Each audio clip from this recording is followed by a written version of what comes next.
our gold standard of incorporating neuroscience into making sense of humans at their worst moments is relying on neuroscience that was derived from knowledge in 1840. We haven't incorporated anything new since then. And this is appalling.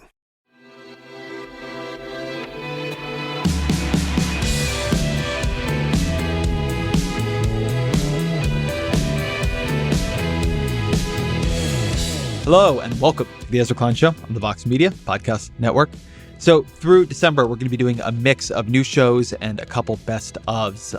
And the best ofs are going to be either shows that I really, really love and want to be able to put back out into the world and into the feed, or they're going to be shows that I think have a particular resonance to what is happening right now. So this is a best of show. Please enjoy. I've been very excited about the show today. My guest is Robert Sapolsky, who is a neuroscientist at Stanford and just like a genius, if you read his work or have listened to his lectures. He's the author of a bunch of really beloved books. The most recent one is Behave. But before that, he wrote what is, I think, the seminal text on anxiety, a book called Why Zebras Don't Get Ulcers.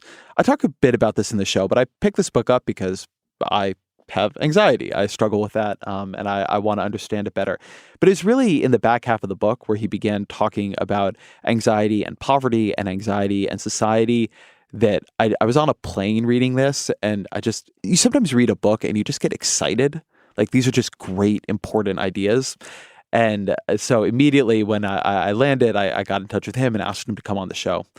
The reason I think this is an important conversation, and in fact, one of the more important ones we've had on the show, is that politics and policy making, it needs to begin from a realistic view of human nature. And it so often doesn't. I mean, it so often comes from values, from ideology, from interests, but not from an understanding of how human beings work that we're laddering up to an understanding of how to build a society in which they can thrive. You hear in politics all the time, it drives me crazy. You hear all the time, I don't want equality of outcome, I want equality of opportunity. As if equality of opportunity is some get-out-of-jail-free card for social policy. As if equality of opportunity is something somehow easy to achieve. Anybody who has thought seriously or studied the contributors of opportunity knows that is not true. Equality of opportunity is such an ambitious goal that there is absolutely no chance we will ever reach it. But striving for it, which is difficult, which would require policy far more radical than anything we have today, striving for it is something that I think is certainly worth doing. And if you're thinking about equality of opportunity clearly, part of that opportunity, part of what gives us the ability to compete with each other equally is the mental hardware, software, is the temperament we bring to life. It's not just where we go to school or what community we grow up in. It's what kind of impulse control do we have? Do we have the energy to make difficult decisions that require delaying gratification? How much short-term memory are we holding? What is our executive function like? How much trauma is there in our backgrounds? What is our confidence in our ability to solve problems? Sapolsky, as I mentioned, he's a neuroscientist. His background is studying primates, which he led us up into studying humans. And he has a way of thinking about this and a way of thinking about stress and anxiety and pressure, which oftentimes comes out of poverty, and what that does to those parts of us that is really, really important. Listen to this conversation. And while you're listening to it, I want you to try to think about something. Think about how you think and plan and react to hard information when you're tired, when you're underslept, when you're in really bad traffic, when nothing is going right. Think about, in this conversation, certainly this is what I was thinking about. Are you you? Are you like the you would explain yourself to be in a diary or in a letter to someone you love or who you want to love you? Or are you only the you of this particular context? How different would you be if the context changed radically? And so the chemicals in your brain and the things your brain had learned about the way it interacts with the world had also changed radically. I think this is an important conversation. I think it is a beginning of a lot of conversations like this one that I want to have, but it is worth it. Here is Robert Sapolsky. Robert Sapolsky, welcome to the podcast. Thanks for having me on. So let me begin with a basic question. What is stress and why is it bad for us? What is stress? It depends on what species we're talking about. If you're your average mammal out there, what stress is about is some short-term physical crisis. somebody's very intent on eating you, or you're very intent on running fast enough to eat someone else. Short-term physical crisis where it's either over with within a couple of minutes or you're over with. And in those cases, you turn on the classic mammalian stress response. Your heart rate increases, your blood pressure, a whole bunch of other changes we can talk about. When you get to humans, though, stress can be very different. Yes, a stressor could be you're running for your life from a lion, but a stressor could also be a 30-year mortgage, or thinking about your retirement, or thinking about the planet your grandkids are going to inherit, or something that is just definedly human, which is chronic psychological stress. And when it comes to humans, we are capable of turning on the exact same stress response as an animal running for its life when we're thinking about global warming. Why do we think that is? Why does it use the same pathways as physical, existential, immediate stress to worry about a public speaking presentation I have to give next week? Well, I think we see a continuum. There's the obvious logic of turn on the stress response. Some lion has just ripped your stomach open. There's an obvious stress response, obvious logic, turn on the stress response. Ooh, here comes a lion. There can be a logical stress response. Ooh, we're in the sort of place that lions lurk this time of day. There could be an obvious logical anticipatory stress response. Ooh, the locusts have come. We're going to be starving in a couple of months. You see a transition in other species into a capacity to not just have reactive stress responses, but anticipatory ones. And for most species out there, anticipatory is pretty short term. It's not anticipating 30 years of paying a mortgage. It's not anticipating the final exam that's coming in 2 months. All we have done is taken that evolutionary logic of being capable of some degree of anticipatory stress responses, and we've done crazy human stuff with it of just abstracting it over space and time, and suddenly you're turning on stress responses for things 1,000 years in the future or 1,000 years in the past, or for a fictional character in a book or somebody on the other side of the planet who you'll never meet, and you're then in very human-specific domains. And so if you work or live under long-term conditions of chronic stress, what does that do to us mentally and physically? Lousy stuff. And here we go back to that dichotomy between the wonderful logic of the short-term stress response while you're running for your life and the damaging illogic of the chronic stress response when it's turned on for psychological reasons. What are you doing short-term when you're running for your life? You increase heart rate, you increase breathing rate, you dump stored energy into your bloodstream to power your muscles, you shut off everything that's not essential in your body, you shut off growth and digestion and reproduction and stuff like that. You leave your body prone towards an inflammatory state in case you're about to be injured. All of this makes wonderful sense if you're being stressed for 3 minutes of a physical insult. If you're stressed for 30 years instead, or stressed day after day in traffic, whatever, you're sitting there in traffic and absolutely nothing useful is coming from the fact that you're doing the exact same thing with your body. Ooh, you're sitting in traffic and you increase your heart rate. You divert glucose to your thigh muscles so you could run for your life. You shut down ovulation. You stop repairing tissue. You get into an inflammatory state, all of which makes perfect sense when you're running from a lion, all of which is a disaster when you do it chronically for nonsense psychological reasons. I mean, no matter how bad traffic is, or no matter how poorly your boss is treating you or whatever, you're probably not going to get disemboweled in the savannah and left as just like a pile of bleached bones. You know, I just moved to the Bay Area and the traffic, though, is really bad. Yeah, actually here it does involve the occasional sort of killing of that sort, but still, it's rare. It's rare by mammalian standards. So I want to lay my cards on the table here a bit. So I'm a political journalist, and I did not pick up your book on this under those terms. I struggle a lot with anxiety, particularly over the past 5-ish years. And I read the book, or I picked up the book, because I wanted to understand what was happening in my body better. And what I took from the book, I actually read it on a plane ride. And it was in the back half that I felt like you were offering a theory of social stress that was actually of incredible value to my work as a political journalist, in some way of more value than just knowing that all of my worrying was being bad for me on a day-to-day basis. So I wanted to move up to this idea of stress as an unequally but importantly applied force across our society. And I thought the place to begin was you have an interesting insight late in the book where you've done a lot of work with primates. And you say that in some ways, primate society is a lot simpler than human society, that what we've invented in human society is poverty, which is a way of applying social stress. It's much more diabolical than anything you've seen in your primate studies. Can you talk a little bit about those differences? Yep. Okay, the large subject that you're alluding to is lots of social organisms out there. Most primates and us have hierarchies, status hierarchies, dominance hierarchies, things of that sort. And a general theme is if being at the bottom of your hierarchy involves taking a lot of grief, individuals dumping on you if they're in a bad mood, you not having much social support, things that are relevant to every primate out there, the profile you see is your body's in a chronic state of mildly activating the stress response.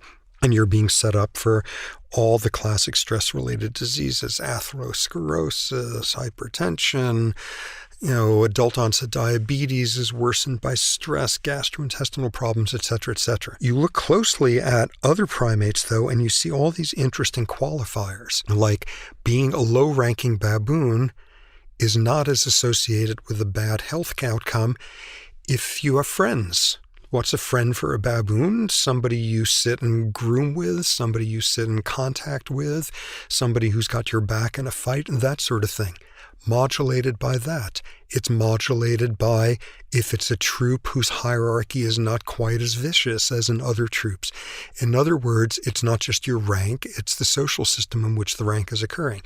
Okay, so hooray, all this non-human primate subtlety. And then you look at the human equivalent, which we are not a classically hierarchical species in the sense of like chickens having pecking orders, but we have one hell of a dominating hierarchical thing that we invented 10, 12,000 years ago or so, which is socioeconomic status and differences in it. And what you see is poverty is associated with virtually all of the bad health outcomes associated with chronic stress. And we can go into the nuts and bolts of that in more detail. But the most striking thing about it is you see that SES, socioeconomic status, SES health relationship in sweaty capitalist United States, in socialized medicine, Scandinavia and Canada and egalitarian societies, and in society after society, poverty, no matter how severe or how benign it might be, poverty is associated with worse health.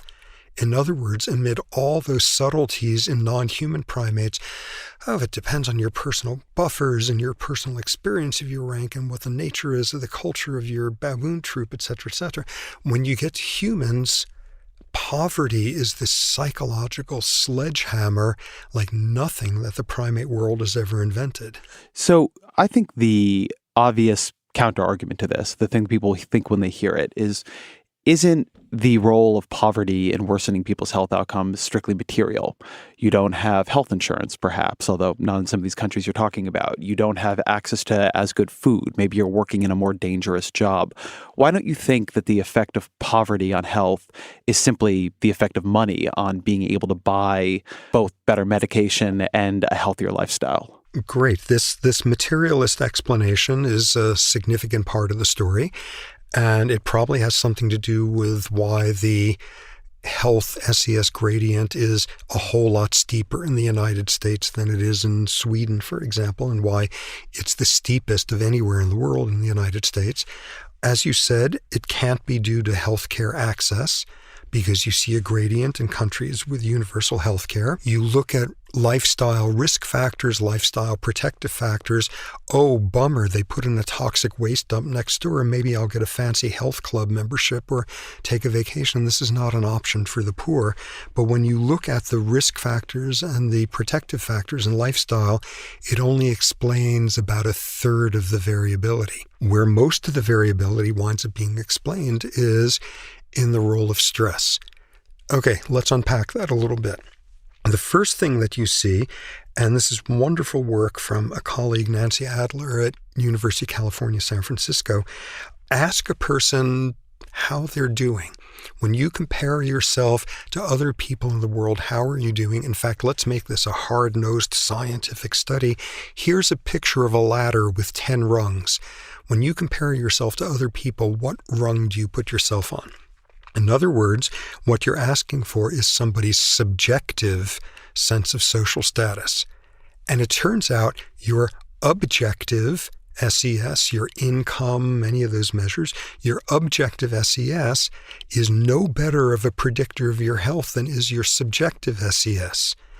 In other words, it's not being poor, it's feeling poor. And this winds up being a big statistical mediator of this relationship. So that would imply that the way in which poverty is acting is psychological. I mean, we've been talking about it through stress, but it's relative. It's a feeling of where you rank compared to other people in your society.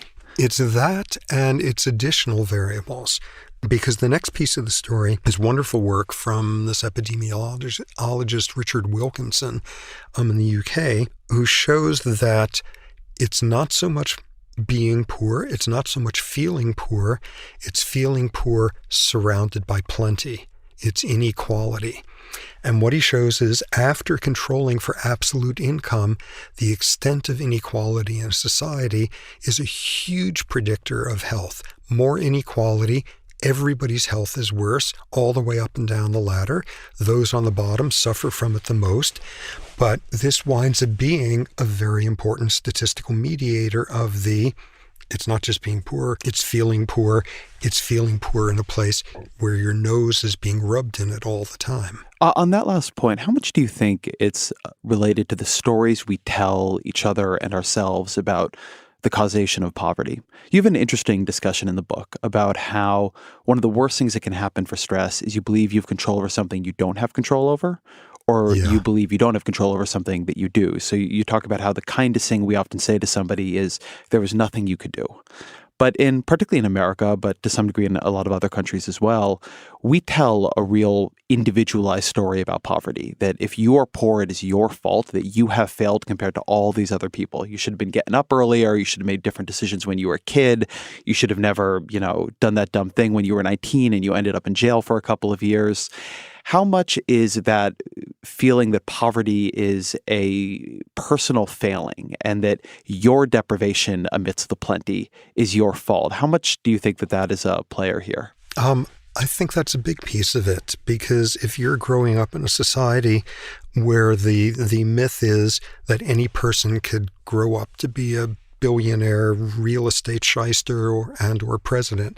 If you're growing up in that sort of setting and you don't wind up that way, you know whose fault it is. I mean, when it comes to the psychology of stress, sort of the building blocks are for the same external stressor, we feel worse, we're more likely to turn on a stress response, we're more at risk for stress-related diseases if we feel like we have no control, no predictability, no outlets, lacking social support. Okay, so what comes out of that is seemingly this mindlessly stupid one-size-fits-all solution, which is maximize people's sense of control and sense of predictability. And what you get instead is exactly what you're discussing, that only works in a narrow range. Some stressor occurs that you couldn't have prevented. Do you want to feel as if you were responsible for it? And the answer is, if it's a mild to moderate stressor, enhancing your sense of control helps. Because all you're doing there is biasing yourself psychologically to think, whoa, just imagine how much worse that could have been. Thank God I was at the helm. On the other hand, if it's a massive stressor, all that a sense of control does is get you to focus on how much better it could have been, and this happened on my watch.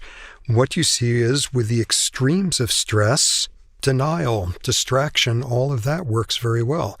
And if you have a society instead that's constantly emphasizing that any person can pull themselves up by their bootstraps and we can all be Horatio Alger, and if you're not, you had the control, that's an incredibly corrosive source of stress. So we're talking here about the way poverty can cause stress, and I want to flip the conversation to the way stress can cause poverty, the way it's a multi-directional feedback loop. You've written about some interesting research about the way ongoing chronic stress, a sense of overwhelm, it changes even the prefrontal cortex, changes our ability to make certain kinds of decisions. Can you talk a little bit about how we operate cognitively differently under high ongoing stress loads? So it's absolutely a loop. As you say, poverty increases the stress profile. Stress through indirect routes put you more at risk for poverty.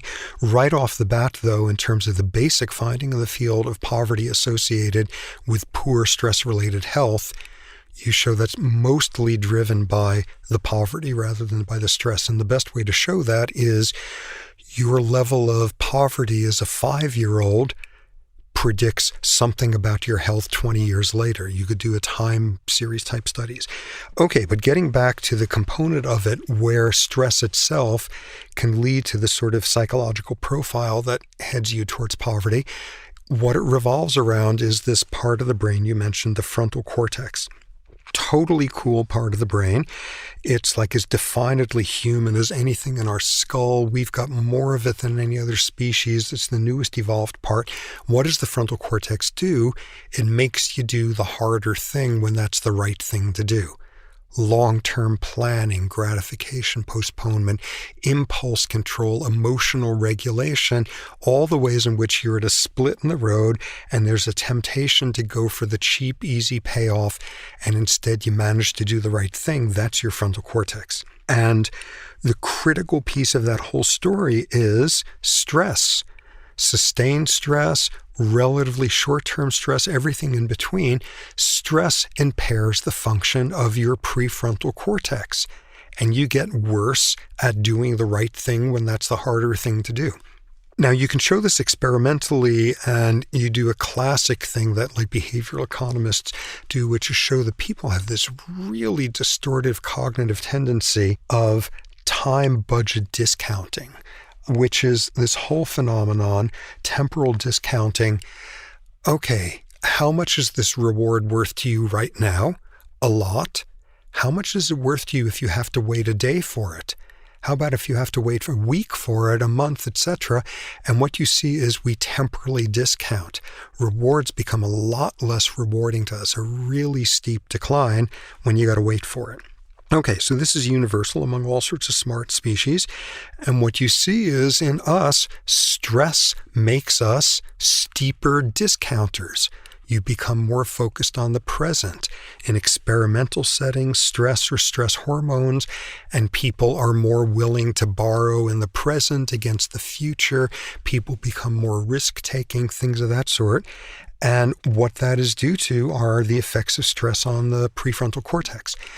So you can show that in, sit people in a room and stress them by making them subtract numbers quickly or some sort of experimental stressor. And people now do steeper temporal discounting and stick them in a brain scanner, and it correlates with their frontal cortex being less active. Where things really get problematic chronically is, in addition to 1 hour of stress making your frontal cortex a little bit sluggish, chronic stress will actually cause atrophy of your frontal cortex. Neurons in there shrivel up, and you now have a frontal cortex that is going to chronically be having a harder time doing the right thing when that's the harder thing to do.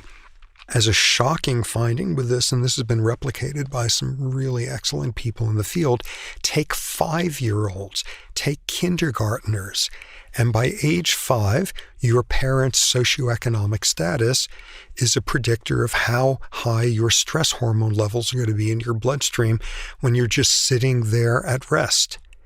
And the higher those stress hormone levels, those are the hormones that impair function of the frontal cortex. The higher those levels, the thinner your frontal cortex is going to be. In other words, at age 5, you have imprudently gone and picked the wrong family to be born into, and already your lifelong trajectory of how well you are going to do the harder thing when it's the right thing to do, et cetera, is already being impacted by poverty. So I want to add some numbers here because you discuss, I think we're talking here about the same study, this study of children in Montreal that shows that going from 5, by age 10, the children from the poor homes had twice the circulating glucocorticoids. I don't know if I'm saying that correctly. Yep, glucocorticoids. Glucocorticoids, but the circulating stress markers as the highest income children. And that's 10-year-olds, twice as much. So what might that do to a kid's performance in school? Lots. Okay, so you're impairing function of the frontal cortex. That messes up what's called working memory, which is like remembering something for 30 seconds. That messes up executive function, which is being able to do strategic stuff with your information. And that messes up impulse control, that like defining thing that your frontal cortex does. In addition, there's another part of the brain that's near and dear to me called the hippocampus, which is central to learning and memory. And what does stress and those glucocorticoid hormones do there? They atrophy neurons there as well. And suddenly memory doesn't work as well, and learning and retrieval of stuff. Then, sitting next to the hippocampus is a part of the brain called the amygdala. And what the amygdala is about is fear. It's the part of the brain. Hippocampus is where you learn somebody's last name. Amygdala is where you learn to be afraid of something, is where you learn to be anxious. And what does stress do there? While stress is taking the prefrontal cortex and taking the hippocampus and taking them offline, stress makes the amygdala work better than it's supposed to. What is that explaining? Neurons there become more excitable. They form new connections, all of that. People with chronic stress disorders, for example, PTSD, post-traumatic stress disorder, their amygdalas grow larger on an actual structural level. What's that explaining? That's the connection between stress and anxiety. And anxiety sure is not good for learning. If you're in a vigilant, what's sneaking up behind me, literally and metaphorically, stay 24/7, that's going to disrupt learning as well. So everything about the scenario of a 10-year-old paying a neurobiological price for the randomness of that kid's socioeconomic status, that's going to impact every domain of school functioning. So when you imagine that spiraling out through a person's life, not just them at 10, but them at 12, them at 15, them in a growing up in an area where there are gunshots that ring out in the evening, them growing up in a single-parent household where they're constantly getting evicted. What does it mean then for our ideas of free will and personal responsibility? I mean, if the decisions we make and the impulses we are able to resist have so much to do with the family we're born into and the situation we're born into, and with the chemicals that are then running through our brains, how should that shape the way we understand guilt and responsibility in a person's life? It should cause a radical rethinking about how we consider that whole subject. Your early environment, as we've heard, has something to do with the prefrontal cortex you're going to have as an adult and how well you do that emotional regulation. How stressful your prenatal environment was has something to do with it. How high were your mother's stress hormone levels percolating into your own circulation and getting into your fetal brain? The genes you get, their interactions with environment, all of these wind up being factors.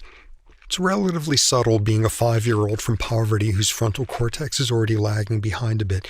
Destroy somebody's frontal cortex in an accident or whatever, and you have somebody who can tell you absolutely the difference between right and wrong and what counts as appropriate behavior, and nonetheless, in a moment of emotional arousal, will absolutely do the disastrously damaging, horrific thing. They know the difference between right and wrong, yet they can't regulate their behavior. And remarkably, about 25% of the men on death row in this country have a history of concussive head trauma to their frontal cortex. When you get into that realm, this guy has no frontal cortex, he was destroyed in a horrible accident. Every test you give him shows he has no emotional regulation. No wonder he's a murderer. Okay, maybe people will rethink free will and responsibility in that case and begin to think of him as a damaged biological machine rather than somebody with a rotten, evil soul. But then you got to extend it to all the much more subtle stuff and the thing that makes your frontal cortex a little more or less whatever than mine, and this part of the brain and that and individual differences. And you study enough of this stuff, and the whole notion of free will starts really seeming really suspect. So I don't know if you know this, but when I was preparing for this interview, there's a Twitter account. It doesn't seem to be operative anymore, but it was for a while, and it would just tweet out little epigrams that you have said. Are you kidding? Nope, not at all. I think it's called Prof. Robert Sapolsky. Oh, my God. And one of them was, the modern criminal justice system is incompatible with neuroscience. Is this area what you were talking about there? Yeah, absolutely. Absolutely, that is the most flagrant example, the one that's most easy to sort of comprehend, but I think that's going to eventually sort of get into every corner of how we think about things. But the criminal justice system, basically the gold standard in American criminology for deciding somebody is so organically impaired in their brain that you can't really hold them responsible for their actions, is something that's called the McNaughton rule. And this is if somebody is so impaired that they can't tell the difference between right and wrong. And this is basically a way of describing somebody who is sufficiently psychotic, paranoid, schizophrenic, whatever, that they're just so thought disordered, they're so out of touch with reality that, you can't hold them responsible. They're hearing voices incessantly, whatever. Okay, that works in, currently 15 states in the country. Something like that will allow you to make a McNaughton defense. There's no state that allows you to take the next step, which is the realm of frontal damage, and someone who does know the difference between right and wrong, but nonetheless can't regulate their behavior. Now, what is most astonishing and what makes me give rise to sound bites like that or something is the McNaughton case was a man who in the 1840s was hearing voices that told him to try to assassinate the British Prime Minister. And that was the first time that the system said this guy is too damaged to be held responsible, put him in an asylum, whatever. Our gold standard of incorporating neuroscience into making sense of humans at their worst moments is relying on neuroscience that was derived from knowledge in 1840. We haven't incorporated anything new since then. And this is appalling. This is always a tricky topic, but something I often think about in this debate is it seems to me that free will is an idea and to some degree a myth that is very valuable in our personal lives and is very destructive in our collective life. And societies seem to have a lot of trouble separating those two things out, possibly because it's very hard to separate those two things out. But it often seems to me that you want people to believe, because we do have a fair amount of control over our decisions and circumstances, certainly some, but you don't want societies to believe that people have full control over their outcomes and circumstances, because they don't. But holding those two somewhat contrasting ideas in our heads at the same time seems far beyond what we are able to execute in politics. Politics and lots of other domains as well. First off, I don't think it's a good thing that everyone has a sense of free will. I suspect people like you and me, and I'm leaping to assumptions here, but the guess is that you're probably as neurotic as I am. Sort of middle-class neurotic. It comes through that so quickly, huh?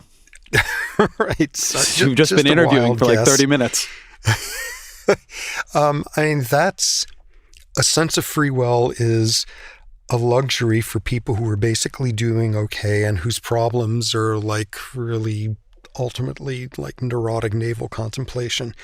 A sense of free will, I am the captain of my fate, is not great for somebody who grew up in an inner city in poverty, is surrounded by violence, etc., etc. So even on the individual level, it's not always such a hot idea to foster somebody's sense of free will.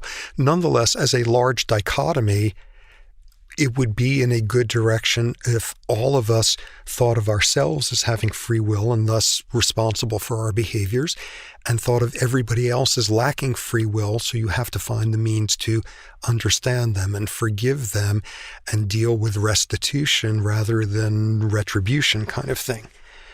And that one's really hard to do. That one's really hard because when people do damaging, awful things, it's awful. And one of our responses to awfulness in a setting like that is a desire to punish, a desire to revenge. When we are punishing somebody, the reward parts of our brain, using this neurotransmitter dopamine, are going like crazy. It is a very hard thing to unwire the notion that criminal behavior, abnormally damaging criminal behavior, comes from abnormally damaged brains. It's, in a sense, a truism. Right. It would seem obvious, and yet to absorb that into our understanding of society would upend so much of what we believe about punishment, so much of what we want to believe about the rightness of punishment and the deterrent effect of punishment, that there's a radicalism to it that you can't seem to convince people of. One of the set of studies that you relay in your book that I do think is pretty helpful here is the work on learned helplessness. You write that any of us can be provoked into at least transient cases of learned helplessness with surprising ease. Can you talk a bit about that research? Because I think it, in a small way, people will recognize it in themselves, but in a big way, it helps make some of these points a lot clearer. Yep. You train an organism, a lab rat, a monkey, a human, whatever, into some sort of conditioned association, some avoidance task. Okay, when this light comes on and you're suddenly from experience anticipating a shock, so your heart is racing, if you press this lever 10 times quickly, you'll avoid the shock. Great. You learn how to do that. You're on top of it. You've got an inner locus of control. Life is terrific, etc. Then they change the rules on you, which is you get the signal and you press the lever 10 times and you get the shock. And you press the lever 10 more times and you still get a shock. And you decided you better press the lever 25 times and you better press the lever 25 times while reciting the national anthem or wearing your lucky socks, and you get into this whole array of anxious attempts at coping. And that's what anxiety is all about. You are mobilizing a whole bunch of often mutually contradictory coping attempts when what used to work doesn't work anymore. One of the things that brains habitually do at that point is, rather than when seeing, oh, when I do X, that doesn't work anymore, maybe I should try Y, what we do during stress is instead fall into habitual pathways. I know the solution is to do X 10 times more and 10 times more ardently, and we get stuck in ruts in that way. Okay, so that's sort of the anxious phase. But keep doing that long enough, and then you get a transition to where you give up. You don't bother anymore. And you sit there in the middle of the floor getting the shocks over and over. And that's the transition from an anxiety disorder to a depressive disorder. Depression is learned helplessness. And if you're sufficiently learned helpless, even when things have gone back to pressing the lever and it working, you still can't recognize that anymore. It's still not enough to make you feel better. It's still you rationalizing why this can't really be the case and why they're going to take it away from you again and why you don't deserve it and why you're a fraud and everyone's going to find out. And there's this transition early in the phase of things no longer working. We anxiously scramble, usually in a way resembling a chicken with its head cut off, trying to cope. When we transition into that stage of there's nothing I can do now, ever, I'm helpless, I'm hopeless, learned helplessness, that's what depression is about. And an awful lot of what we do to the have-nots in our society is train them in learned helplessness. You have a study that was very vivid on this. Can you talk a bit about the research you discuss in the book, where some psychologists took inner-city school kids who had very severe reading problems and then taught them to read Chinese? Okay, so if you're learned helpless because you keep getting an electric shock, That's something like a lab rat can understand and identify with. If you're learned helpless because society tells you you're not smart, you're not motivated, that's a much more psychological version of learned helplessness. And that, of course, is the version that we're doing much more often in our sort of human westernized world. So if you can bypass that, you could undo some of the learned helplessness. And this was this remarkable study. Took these inner city kids, I can't remember what age, but they were already years behind the normal reading level. They had already learned they're not smart, they're not good at school, you don't want to be good at school because you're going to seem dorky, whatever. They're already on that path. And you teach them instead this abstract thing. Okay, here, these two squiggles on the board here mean this word. And everybody memorizes it. Okay, and then this other squiggle means this other word. And this other squiggle, and never are you using the words language or words or anything like that describing what you're putting up on the board. And what they found was, after a certain number of days doing this, these kids were learning Mandarin Chinese at the same rate as like suburban school kids. What was the difference? They weren't tapping into those conditioned elements of learned helplessness. Ooh, I'm going to teach you to read in another language. Read in another language, I'm lousy at my own because I'm not smart, I'm disorganized, I'm lazy, whatever. Bypass that entirely, and you just did an end around these kids' learned helplessness. So what I take from this research is, I think a pretty good working definition of poverty would be an endless series of problems that don't have any good solution. I mean, in our society, in a capitalist society right now, if you do not have enough money, what you have is an endless series of problems that don't have an actual answer. Where to live, how to make sure your kids can get to school on time, how to make sure you can get to your work on time.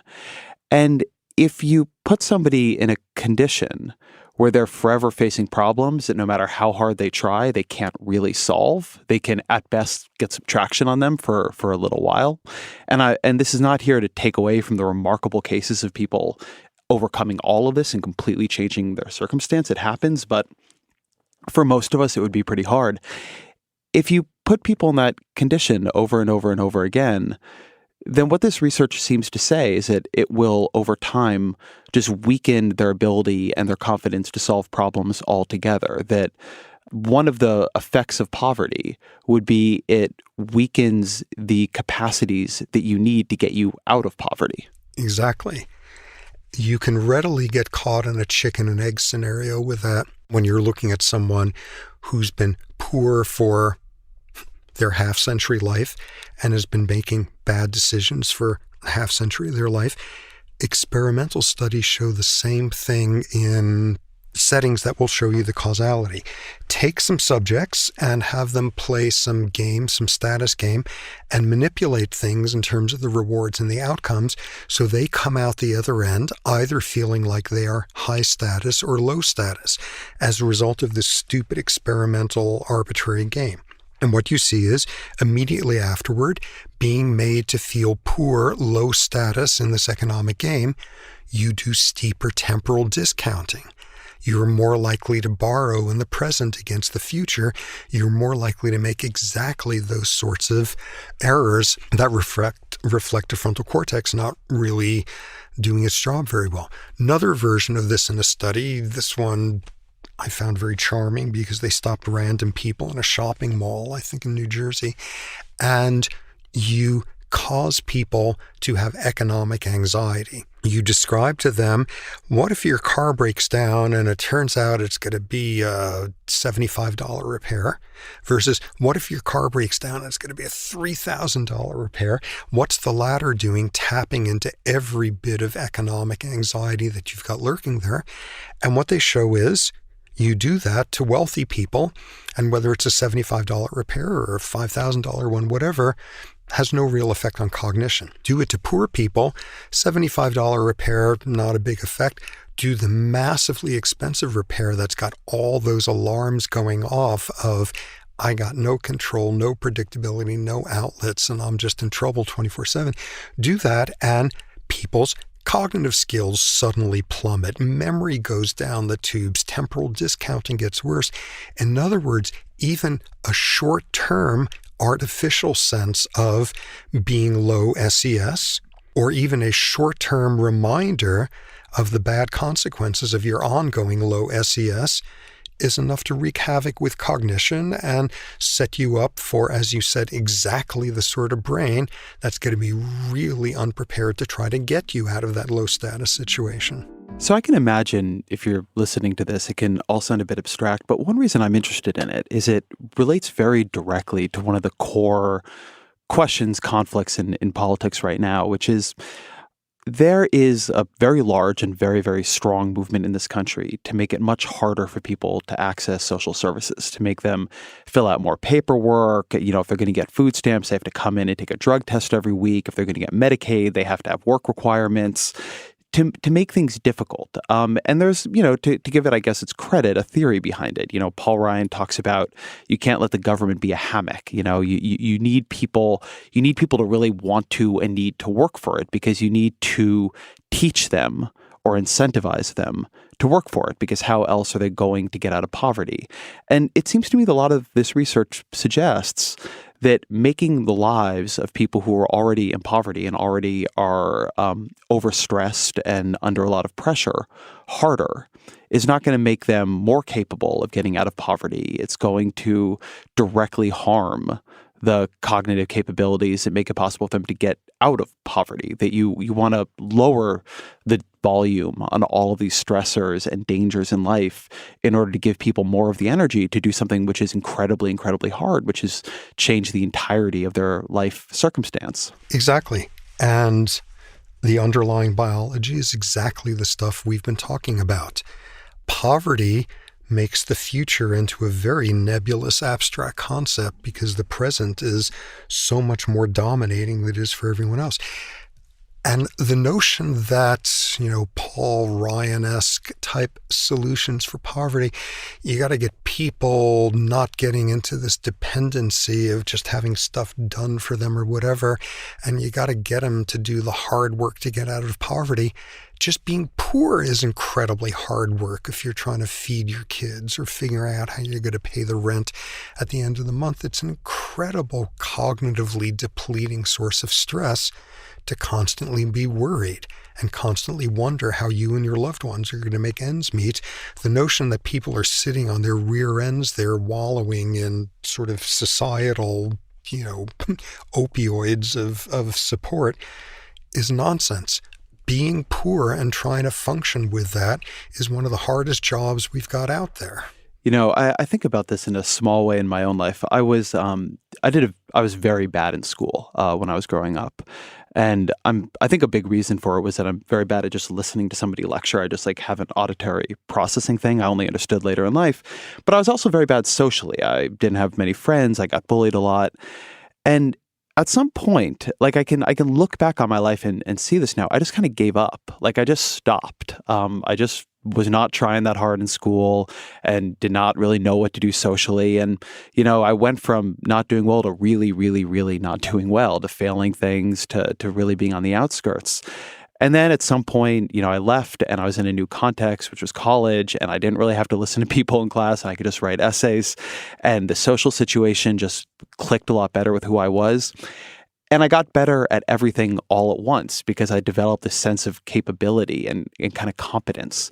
And this idea that we are empowered by things being harder and having to overcome them, it just has never seemed true for me. I do think people get into rhythms where they're empowered by overcoming things, but it has to be, you know, it has to be a life sequence that they can actually manage. If you put people in a sequence where they can't, you know, and you get into a rhythm of feeling incompetent and feeling like you're not any good at it, that just builds on itself too. And I think this is a real mistake that people who are really effective in life or have had a feeling of real efficacy in life make when they're sort of trying to do policy by introspection, which is they see themselves as having overcome so much, and they assume that what they need to do is give other people the opportunity to be the same.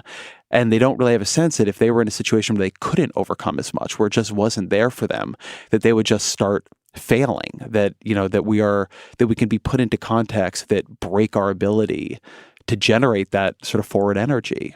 I think it's a real mistake that afflicts powerful people. Yeah, there's a very self-satisfied myopia that comes in at that point that makes one very, very open to the myth that it was all your own doing and you're just self-made. It's all luck. It's all the luck of biology that impacts us.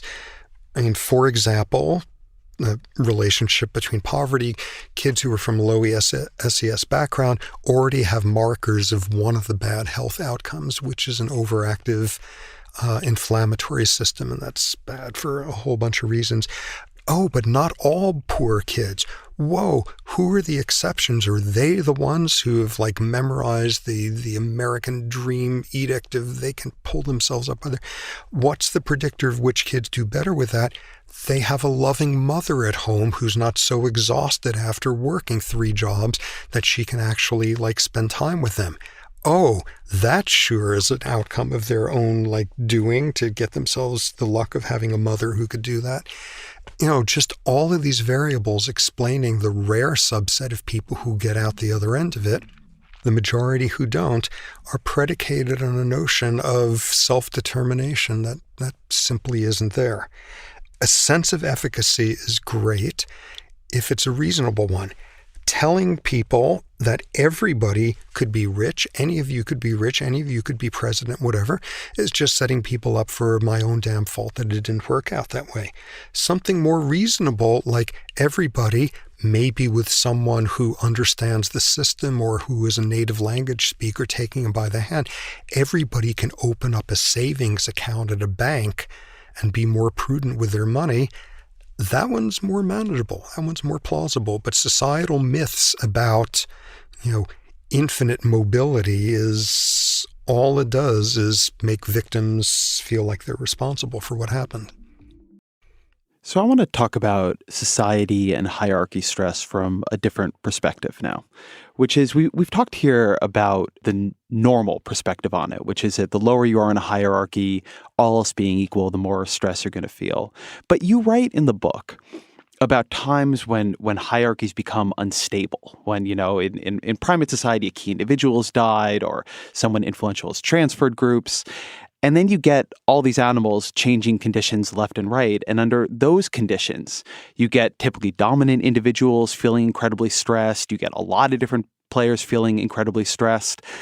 I was reading that and I was thinking that seems to describe our society right now pretty well, that we're in this period where traditionally dominant groups no longer feel dominant, where nobody new has arisen to actually be dominant, where the underlying hierarchy of American society is under flux. And so you see this kind of incredible stress and defensiveness among groups that maybe have not always seen that or have not always felt that. I'm curious if you think that is a lesson or a perspective that can be laddered up to society in that way, if that sounds plausible to you. Absolutely. And the whole notion that in societies where the have-nots are chronically stressed, during periods of major instability, it's now those on top at the center of all the instability who tend to show the transient worse stress profiles, makes perfect sense. If you're in Tsarist Russia in 1916, who's doing worst? It's some poor peasant out there in the boondocks who's got, tuberculosis or rickets or bed bugs or who knows what. And they're at the bottom of the totem pole. If you're looking at Tsarist Russia in 1918, who's doing worse? The Tsar and his family being taken out and getting shot. I mean, if there's a revolution going on, you don't want to be sitting inside the palace while people are rioting at the gates. What I think we see is during periods of stark instability, the people who are in the middle of the battle for it are transiently the ones who are maybe at risk for the stress-related disease of being shot by a firing squad. But once it settles, it goes back to the usual hierarchical stuff. I think what you're alluding to here is sort of this very important shift going on in this country, which is the folks who were traditionally on top for centuries worth of white privilege and male patriarchal privilege and all those things that we know about, have spent recent decades realizing they're not really where the culture is anymore, or their level of expertise and education is not really where the cutting edge is anymore.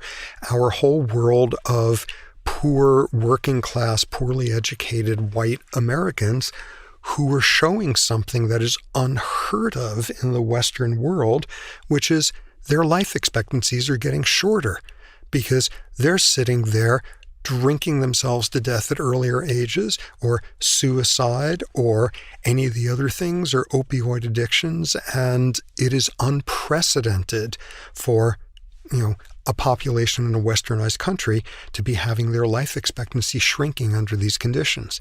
And what we're seeing are the health consequences of discovering that your formally sort of high status cultural niche has disappeared and you've become irrelevant to what the contemporary world is about. And yes, you're right. That's exactly what I'm alluding to. And to some of what we've been talking about here, the way in which that kind of stress might change long-term decision-making, the way it might make you feel that, you have to focus on like what you can do right now. When I look at our politics right now, when I look at who was chosen to be president in the last election, but also just when I look at some of the kinds of conflicts we see and the way that they seem to have a time horizon of right this second. Like if we don't win the fight right now, there will be no fight to worry about in the future. That it seems to bear some of those same hallmarks to me, that there isn't much of a long-term view because maybe a long-term view is something that comes out of a place of stability. And right now, when everyone feels that there is instability and the question of who ends with dominance in the hierarchy is completely unsettled, that sense of a long-term view, that sense of running politics for 30 years from now, for 50 years from now, as well as for the moment, just recedes. And it becomes about, whatever can win you tomorrow, no matter what it is, no matter what cost it carries.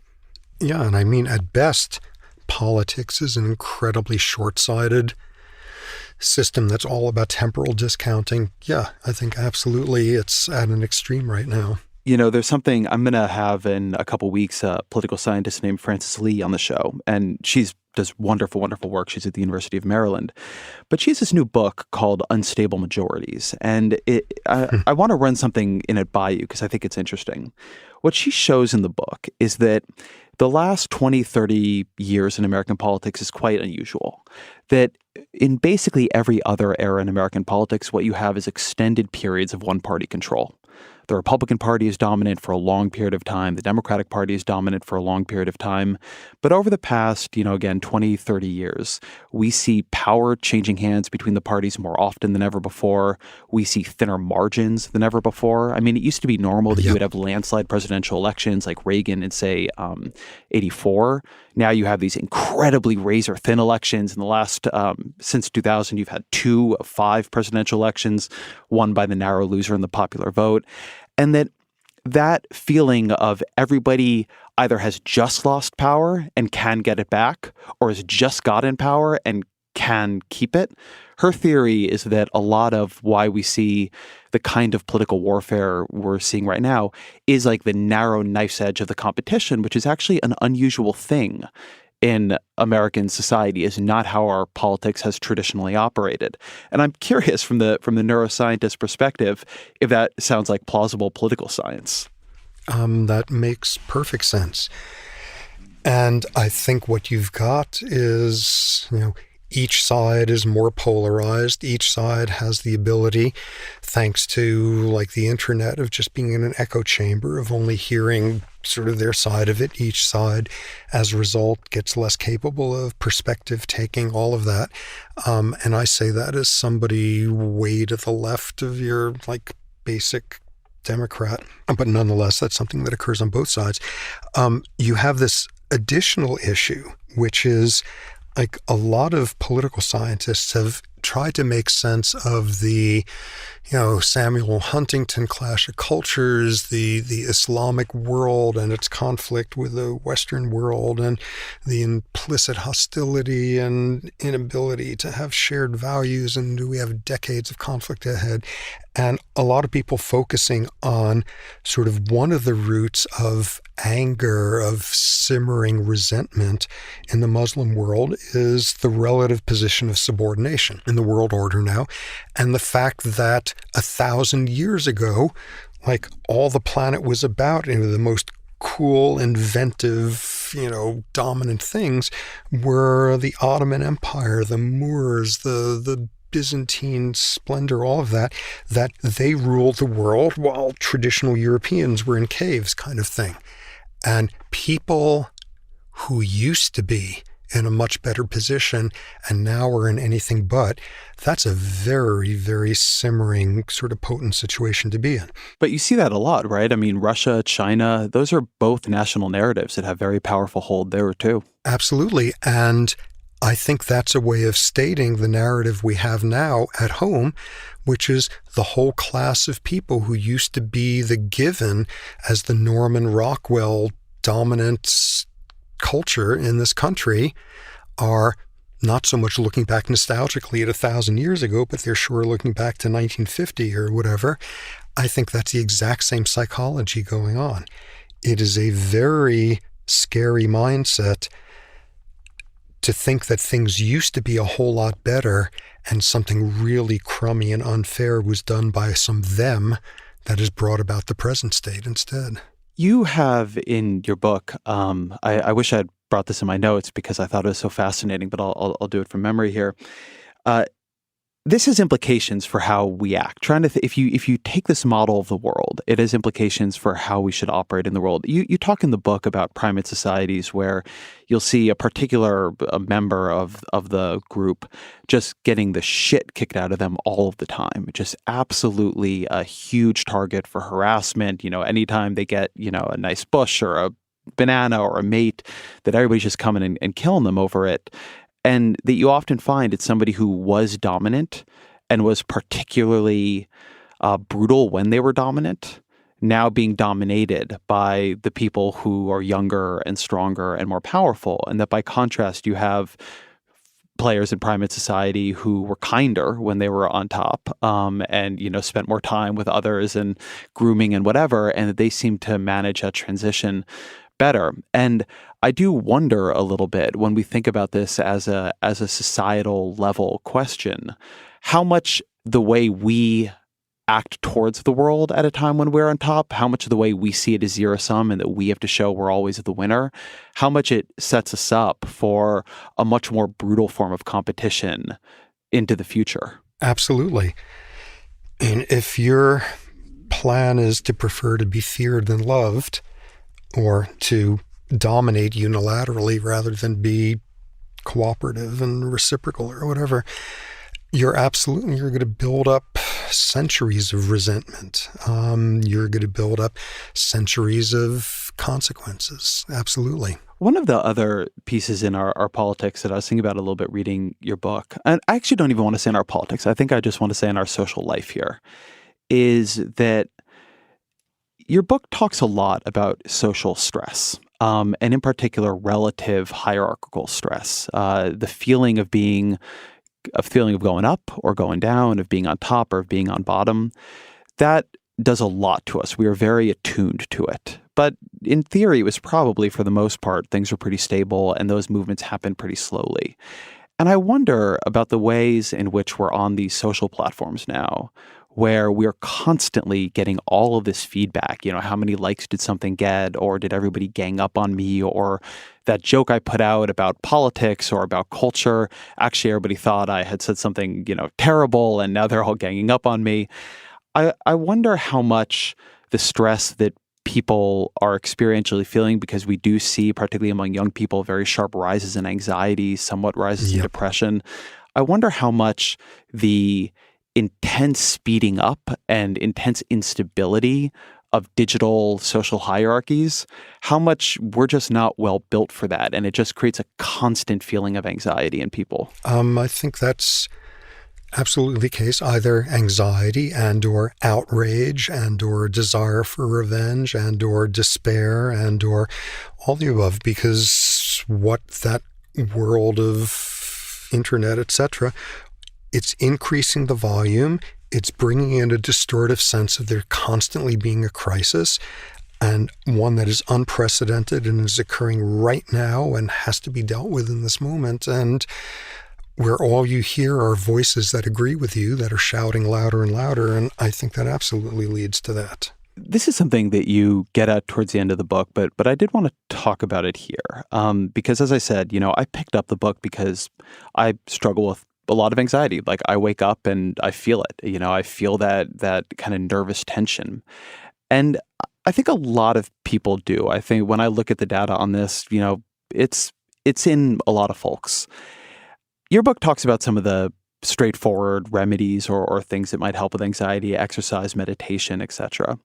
But if you wanted to try to live or think about your life in a way that better accords with what anxiety is in human beings, I'm curious what advice you have for people philosophically. This is not a world built to calm anxiety. It's a world built to activate it, to make us aware that we could always be doing better, that we could always be doing more, that there are always people who don't like us. Living in a world that is not well designed for the actual pathways of anxiety we have, I'm curious, away from sort of life hacking, how you think people should think about themselves in relation to it. Well, virtually anything I could say here is going to be some sort of fatuous soundbite. In terms of sort of my expertise and what I've spent years studying in my lab, I am so much better at understanding why not controlling stress does in your brain and body than understanding how to avoid the whole thing. But nonetheless, from what people know about it is, again, within certain parameters, more of a sense of control, predictability, outlets, all of those. One thing that's clear is if you got a choice among all of those sort of classic building blocks of stress management, probably the best one you can go for is get yourself social support. Social support, which is not meeting somebody on Tinder. Social support, the sort of support you get from a slowly emerging, relationship. Nothing does us in when it turns out that someone who we thought we were close to actually just turned out to be a not very reliable acquaintance. So social support is hugely important. Constantly go through this like virtually useless sort of soundbite of saying, what am I so frazzled about right now in this moment? Would this make any sense whatsoever to a hippo? Would this make any sense to any other mammal out there who secretes stress hormones because there's a physical crisis right now? No. Everything that I'm doing right now is in my head. That could work to some extent if in your head is, I've got to do this abstract thing of paying rent tomorrow and I don't have the money for it. No degree of like hippoology is going to solve you of that because there's a reality. But again, if you've got the privilege of middle or upper class neurotic sources of psychological stress, remembering that they would make no sense to any other animal out there is helpful. I would say that in a larger sense, and particularly for the sort of like educated, insightful folks who would be interested in something like this, and is a commonality, as you say, is a lot of ambition. Work really hard at the beginning to get a clear sense of just what you're willing to give up for that ambition and if it's going to seem worth it. And that's a hard one, but sort of in my world of dealing with incredibly gifted, Stanford students with trajectories of success ahead of them and the sky's the limit and all of that, just getting a sense of what you're willing to give up and what it's going to cost for what version of a good outcome and a successful life, just really think that through beforehand. And then let me ask the same question from the social policy perspective. I'm not going to ask you, which exact policies you would put into place, but we've had this whole conversation about poverty and about what it does to the brain and what the brain does to it.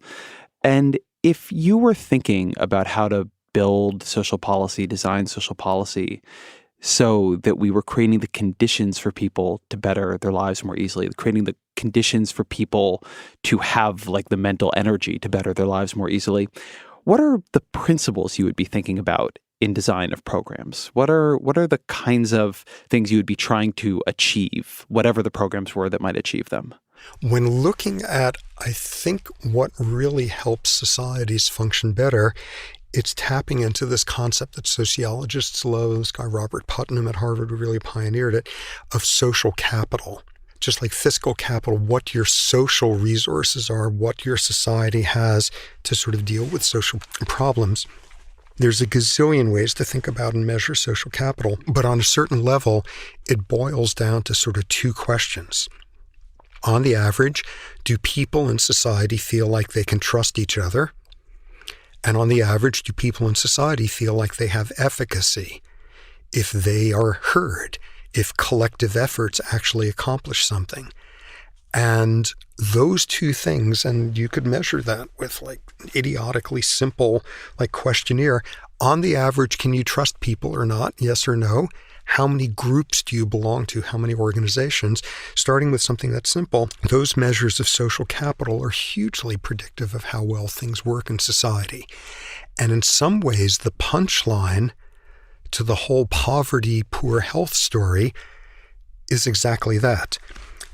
We saw that it's not just being poor, it's feeling poor surrounded by wealth, income inequality. And in some ways, the most startling finding in that field is not just when income inequality goes up, the health of the poor really gets worse. Everybody's health gets worse, including the wealthy. From Jeff Bezos on down, more inequality in society predicts poorer health.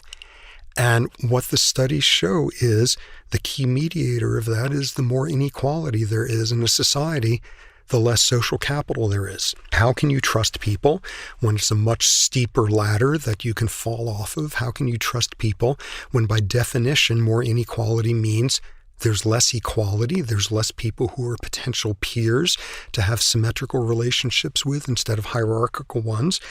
And the steeper the curve, the less sense of efficacy people have, the less you can think that any sort of collective efforts, your union, your tenants organization, your bowling club, your knitting club, whatever is going to actually accomplish something. When inequality increases, social capital goes down, everybody suffers for it, suffers in their health. But people like Wilkinson have done wonderful studies showing that you suffer in terms of rates of crime, homicide, teen pregnancy, obesity rates, everything. A society that's unequal is a society where people don't trust each other and where people feel like they have no control over things. And those are predictors of whether you're a biologist or a sociologist or a criminologist. All of those predict it's a much lousier place to live in. So probably really the key thing to focus on with that is the issue of inequality. I think that's a great answer. Well, I know I've taken up quite a bit of your time here, so let me ask you the question that we always used to end the podcast, which is, what are 3 books you've read over the years that you would recommend to the audience that have influenced you? Oh, 3 books. First one was 21 Balloons, which I read when I was about 8 and was like the most marvelous book I've ever read in my life and go back to over and over and over, about an imaginary utopian society on the island of Krakatoa that got destroyed when the volcano there erupted. But that one's probably of limited sort of relevance here.